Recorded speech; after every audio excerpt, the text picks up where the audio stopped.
For the first time in the history of the Philippines, we now have a sovereign wealth fund designed to drive economic development.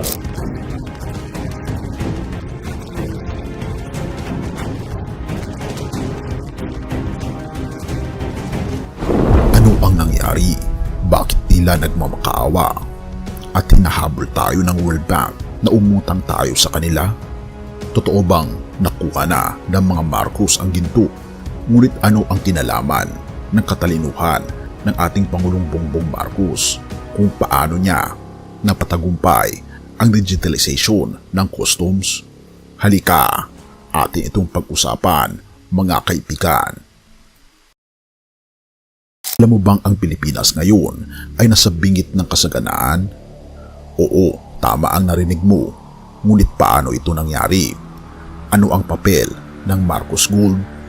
At bakit ang World Bank na mismo ang tila naghahabol sa atin? Pero teka, bago mo isiping ito'y isa lamang haka-haka, hayaan mong ilahad ko ang mga katotohanan na maaaring kagulat mo.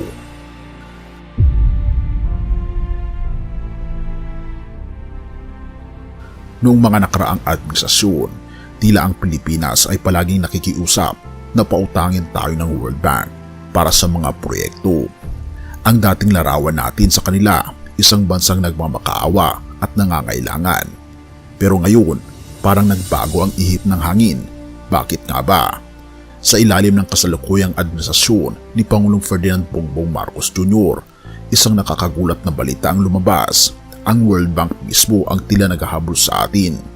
Iniwan ng Pilipinas ang $88.28 million na loan mula sa kanila para sa customs modernization. Hindi ba't parang baliktad ang mundo? Paano nangyari ito? Dahil ba hindi na natin kailangan ang kanilang tulong? O dahil natuto na tayong tumayo sa sarili nating mga paa? Pero ito ang nakakagulat.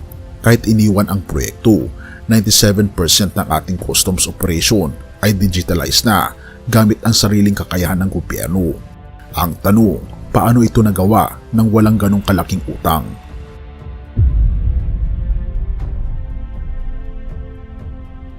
Ang Bureau of Customs ay nagpakitang gila sa digitalization. Sa kabila ng mga legal na balakid, naabot nito ang 97% na digitalization rate gamit ang mga sistemang tulad ng overstaying cargo tracking system at enhanced e-travel system. Ibig sabihin, mas mabilis, mas efficient at mas kakaunti na ang puwang para sa korupsyon.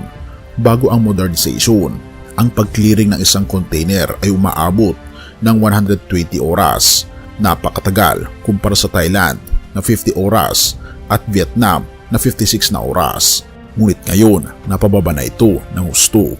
Isa itong tagumpay na tila hindi kapansin-pansin sa iba, pero may mas malalim na epekto sa ekonomiya.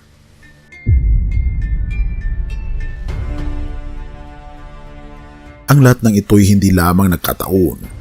Marami ang naniniwalang ang liderato ni Pangulong Ferdinand Bongbong Marcos Jr. ang dahilan ng tagumpay na ito.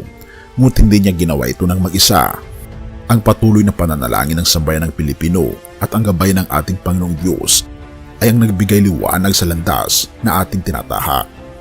Pero ang tanong, ito na ba ang simula ng mas maliwanag na kinabukasan para sa Pilipinas?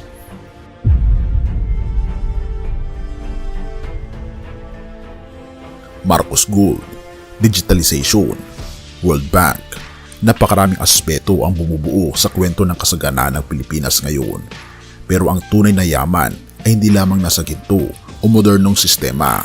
Nasa puso ito ng bawat Pilipino, ang kakayahang tumayo sa sariling paa, magkaisa at manalig sa ating Panginoong Diyos. At kung sa tingin mo'y tapos na ang kwento, nagkakamali ka. Dahil ito pa lang ang simula ng bagong kabanata ng kasaysayan ng ating bansa. Kaya't huwag kang bibitaw, ang susunod na bahagi ay mas kapanapanabik.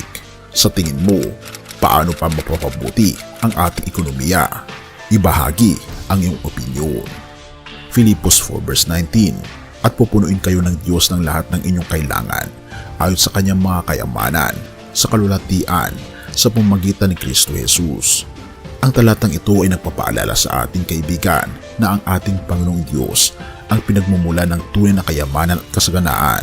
Hindi lamang ito tumutukoy sa material na bagay, kundi pati na rin sa espiritual na biyaya na nagbibigay lakas sa atin upang harapin ang bawat hamon. Sa tagumpay ng Pilipinas sa modernisasyon at sa patuloy na pag-angat ng ating ekonomiya, naway makita natin na ito'y biyaya ng ating Panginoong Diyos at hindi bunga lamang ng ating sariling kakayahan. Higit sa lahat, tayo ay tinawag upang maging mabuting katiwala ng lahat ng ibinibigay ng ating Panginoong Diyos sa atin. Purihin ang ating Panginoong Diyos at tayo'y manalangin. Ama naming Diyos na makapangyarihan sa lahat, na siyang umiibig sa buong sanlibutan. Kami po ay nagpupuri at nagpapasalamat sa lahat ng tagumpay na ipinagkakaloob mo sa aming bayan. Tunay nga po Panginoon naming Diyos, na ikaw ang nagbibigay ng karunungan, lakas at mga oportunidad upang magtagumpay. Salamat po sa inyo pong gabay sa aming pinuno, lalo na kay Pangulong Ferdinand Marcos Jr. Naway patuloy mo po siyang gabayan sa paggawa ng mga desisyon na nakabatay sa iyong kalooban. O aming Panginoong Diyos, hinihiling namin ang iyong patnubay para sa lahat ng mga nakikinig at nanonood ng content na ito. Naway makita nila ang iyong kamay na gumagalaw sa aming bansa at naway magbunga ito ng panibagong pag-asa, pananampalataya at pag-ibig sa kanilang mga puso. Ipinapanalangin din namin ang aming bayan na patuloy niyo po itong gawing instrumento ng iyong pagpapala sa mundo. O aming Panginoong Diyos, turuan niyo po kaming maging mapagkumbaba at maging mabuting katiwala ng lahat ng biyaya ipinagkakaloob niyo sa amin. Sa bawat hakbang na aming tinatahak, naway ikaw ang aming maging gabay at lakas, at tulungan kami na mag-rely sa inyo Panginoon at hindi sa aming kayamanan, sapagkat ang tunay naming kayamanan ay masusumpungan lamang namin sa aming Panginoon Jesucristo. Salamat po Panginoong Diyos sa patuloy na pag-aalaga sa amin, at naway tulungan niyo po kami na magkaroon ng mas malalim na relasyon sa aming Panginoong Jesucristo mula ngayon at magpakailanman. At salamat sa inyong pag-ibig sa amin at patnubayan po kami. At salamat sa pagdinig ng aming mga panalangin, sapagkat lahat ng ito'y aming itinataas alang-alang sa pangalan ng aming Panginoong Hesus. At patawarin po kami sa lahat ng aming pagkukulang at pagkakasala, sapagkat ito ang isang hiling sa matamis na pangalan ng aming Panginoong Hesus. Amen.